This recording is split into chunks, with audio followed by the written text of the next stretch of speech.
இன்றைக்கி நம்ம வந்து காராமணி குழம்பு தாங்க வைக்க போகிறோம். அதுக்கு ஃபஸ்ட்டு நம்ம காராமணி வந்து வறுத்துக்கலாம். நான் இந்த அளவுக்கு எடுத்துருக்கேன், ஒரு கைப்பிடி அளவு காராமணி இருக்குது. இது போட்டிங்கனாவே கொஞ்சம் உங்களுக்கு ஊறி நம்ம வேக வச்சு எடுத்தோம்னா கொஞ்சம் நிறையா இருக்கும். அதனால் நான் ஒரு கைப்பிடி எடுத்துருக்கேன். இதை நல்லா வறுத்துக்கலாம். இப்போ நல்லா வறுத்தாச்சுங்க. இப்போ இதில் வந்து வறுக்கும் போது நம்மளுக்கு வாசனை வரும், நல்லா அந்த வறுத்த வாசனை, காராமணி வாசனை. அந்த ஸ்டேஜில் ஆஃப் பண்ணிக்கலாம். ஆஃப் பண்ணிவிட்டு இது வந்து குக்கரில் மாற்றி கொஞ்சமாக தண்ணி ஊற்றி ஒரு கிளாஸ் தண்ணி ஊற்றி வேக வச்சு எடுத்துக்கலாம். இப்போ வந்து குழம்பு செய்கிறதுக்கு ஒரு கடாயில் தேவையான அளவு எண்ணெய் சேர்த்துக்கலாம்.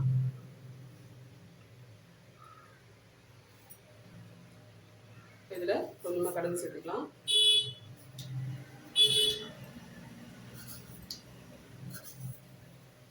கடுகு கொஞ்சம் பொரியட்டும்.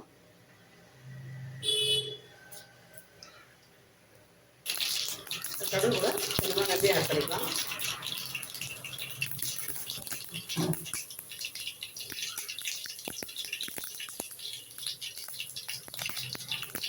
இதுலேயே வந்துட்டு நான் சின்ன வெங்காயம் கொஞ்சம் எடுத்து வச்சுருக்கேன். அதே மாதிரி பெரிய வெங்காயம், ஒரு பெரிய வெங்காயம் வந்து பொடியாக கட் பண்ணி வச்சுருக்கேன். ரெண்டு சேர்த்துக்கலாம்.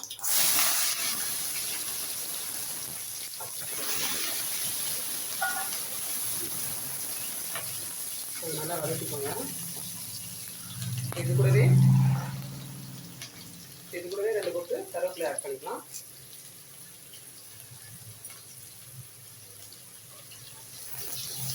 அது நல்லா வதங்கட்டும். இது கூடவே தக்காளி ஆட் பண்ணிக்கலாம். நான் 2 சின்ன தக்காளி எடுத்துருக்கேன்.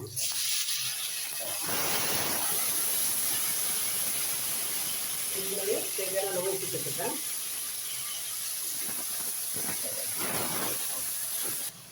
இது கூடவே கொஞ்சமாக மஞ்சள் ஆட் பண்ணிக்கலாம். அப்புறம் ஒரு அரை ஸ்பூன் அளவு காஷ்மீர் மிளகாத்தூள் ஆட் பண்ணிக்கலாம். ஃபஸ்ட்டு இது வரைக்கும் சேர்த்து இது எண்ணெயிலே போட்டு நம்ம வதக்குறோம். அதனால வந்து ஸ்டவ்வை வந்து கம்மி பண்ணிடுங்க, ஏன்னா தீஞ்சு போயிடும். ஃபஸ்ட்டு இதை வந்து நல்லா வதக்கிக்கலாம். ஒரு வாட்டி இப்படி கலந்து விட்டுட்டா போதும். இப்போ இதில் காயெல்லாம் ஆட் பண்ணிக்கலாம். அன்றைக்கி கத்திரிக்காய், முருங்கைக்காய், கருணக்கிழங்கு எடுத்துருக்கேன். கத்திரிக்காய் வந்துட்டு இந்த மாதிரி வெட்டி இந்த மாதிரி பண்ணியிருக்கேன். ஆட் பண்ணிக்கலாம்.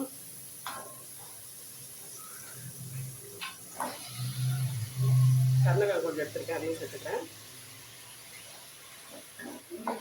இதெல்லாம் சேர்த்து ஒரு வாட்டி கலந்து விட்டுருங்க நல்லா.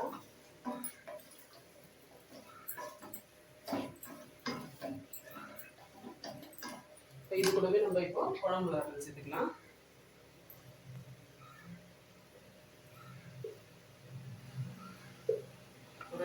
ரெண்டு டீஸ்பூன் அளவு மிளகாத்தூள் சேர்த்துருக்கேன். தக்காளி கூட அப்புறம் சேர்த்துக்கலாம். நம்ம இது வரைக்கும் சேர்த்து இந்த எண்ணெயிலே இந்த மிளகாத்தூள்லாம் நம்ம வதக்கிட்டோம்னா அந்த பச்சை வாசனைலாம் போயிடும். இந்த மாதிரி எண்ணெயிலே நல்லா வதக்கிடுங்க. நல்லா இதில் மிளகாத்தூளோடு நம்ம கலந்து விட்டாச்சு. இப்போ இதில் காராமணி வேக வச்சுருக்கோம் பார்த்தீங்களா, அந்த தண்ணியை மட்டும் ஆட் பண்ணிக்கிறேன். இதில் காய்க்கு வேகிறதுக்கு நம்ம இப்பயே புளி தண்ணி ஊற்றிட்டோம்னா காய் வேகாது. அதனால காராமணி வேக வச்சு தண்ணி ஊற்றிருக்கேன்.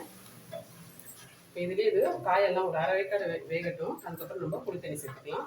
காரமணி இப்போ சேர்க்க தேவையில்லை, நம்ம இதெல்லாம் கொஞ்சம் வெந்தப்பில் சேர்த்துக்கலாம். காரமணி பார்த்தீங்கன்னா நம்மளுக்கு இந்த மாதிரி நல்லா வெந்துடணும்.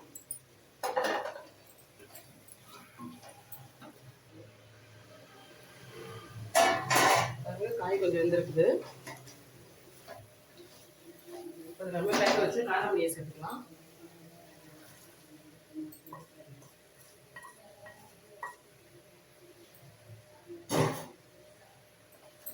காராமணியை சேர்த்து ஒரு வாட்டி கலந்து விட்டுருங்க.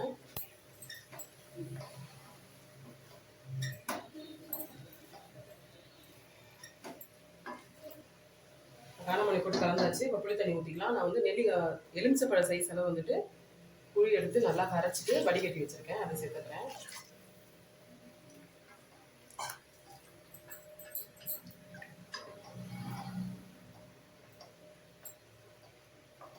இந்த ஸ்டேஜில் உப்பு காரம்லாம் கரெக்டாக இருக்கான்னு பார்த்துக்கோங்க. இதில் காரம் மட்டும் பத்தலை, கொஞ்சம் சேர்த்துட்டேன்.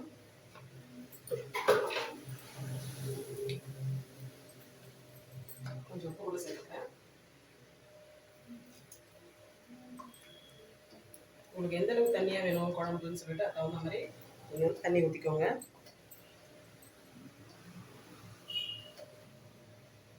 இப்போ பாருங்கள், புளி தண்ணி தான் ஊற்றிருக்கேன். உங்களுக்கு தண்ணி வேணாலும் ஆட் பண்ணிக்கோங்க, இல்லாட்டி கம்மியாக கூட சேர்த்துக்கோங்க. இது நல்லா கொதிக்கட்டும். அந்த புளியோட பச்சை வாடெல்லாம் போகணும். அதனால இது நல்லா கொதிக்கட்டும். அது வரைக்கும் வெயிட் பண்ணலாம்.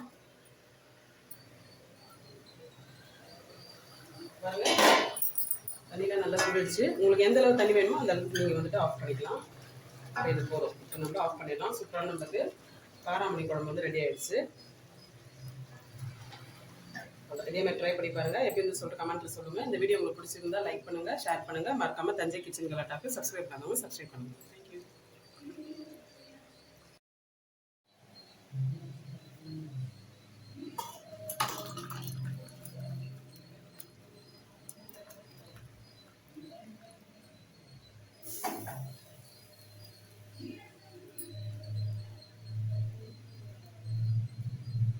You